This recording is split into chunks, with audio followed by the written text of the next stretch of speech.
My dear great friends, boys and girls, ladies and gentlemen, ஒரு அர்ஜு இருக்கும். என்னது? மற்றவங்கள கரெக்ட் பண்ணி சரியாக பண்ண வைக்கணும். எஸ்பெஷலி ஹஸ்பண்ட் ஒய்ஃபுக்கு, ஒய்ஃப் நிறைய நேரம் ஹஸ்பண்டுக்கு இல்லாட்டி குழந்தைங்களுக்கு சொல்லி கொடுத்து கரெக்டாக பண்ணணும், அப்படி பண்ணணும், இப்படி பண்ணணும். இது அவங்க லேர்னிங்கை நம்ம ப்ரிவெண்ட் பண்ணுறது. அவங்க கற்றுக்கட்டும். ஒரு ட்ராயிங் பண்ணுறாங்க, கரெக்டாக வர அப்படி கிடையாது. தப்பு பண்ணி தான் கற்றுக்க முடியும். ஒரு கார் நம்ம ட்ரைவ் பண்ணுறோம், ரொம்ப பர்ஃபெக்டாக அப்படி பண்ண இப்படி பண்ண முடியாது.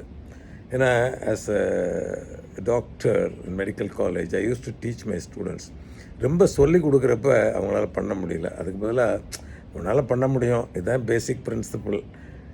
எதுவும் பெரிய கலாமிட்டி வந்துடாமல் எதாவது பண்ணிக்க, ஹெல்ப் இருந்தால் கூப்பிடு, மெதுவாக பண்ணு அப்படின்னு ஒரு வாட்ச் பண்ணிவிட்டு அந்த மாதிரி சொல்லிக் கொடுக்குறப்ப நல்லா கற்றுக்குறாங்க. ஸோ இந்த ஏர்ஜ் இப்போ கொஞ்சம் குறைஞ்சிருக்கு. மற்றவங்களுக்கு டீச் பண்ணணும், மற்றவங்கள சரியாக பண்ண வைக்கணுங்கிறது இது தேவையில்லை அப்படிங்கிறத நான் நினைக்கிறேன். நீங்கள் என்ன நினைக்கிறீங்க my dear great friends? Especially no need to teach the spouses. Thank you.